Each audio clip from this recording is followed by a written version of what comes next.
స్వామి శరణమయ్యప్ప. స్వామి మందు ఉన్నదని ఎట్లా తెలుసుకోవాలంటే, కడుపులో మందు ఉన్నదని ఎట్లా తెలుసుకోవాలని కామెంట్ వచ్చింది. స్వామి చెప్తున్న వినండి.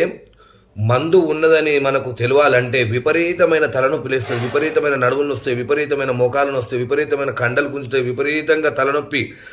ఈ నొప్పి ఇంత అన్నం తినేటోళ్ళకి ఇంతే అన్నం తింటారు. కొంతమంది ఏమో మందు సీసాలు రుద్దుతారు, ఆ మరుగు మందు సీసాలు రుద్దుతే ఆ మందు తాగండి అనుకో, డైలీ మందు తాగుతుంటారు, మందు మీదనే ఉంటుంది అది జాత మొత్తం. ఇక ఇంకోటి మళ్ళీ కొంతమంది సంపనికి సాంశరణం గానికి, పక్కగా ఎండిపోనికి, సర్వనాశనం గానికి, సంసారాలు ఎడవానికి పెడతారు. ఈ మరుగు మందు పెట్టేటోళ్ళకు చాలా వరకు వాళ్ళ పుర్లవాడు సాంశరణం అవుతారు. కాకపోతే మీరు ఆ మరుగు మందును తగ్గించుకోవాలనుకుంటే నేను చెప్తున్నా, కాకరాకు రసం, కాకరకాయ ఆకు రసం ఎడమ చేతిలో వండుకోవాలి. ఎడమ చేతిలో వండుకొని అది 10 నిమిషాలు వేడి చేయాలి.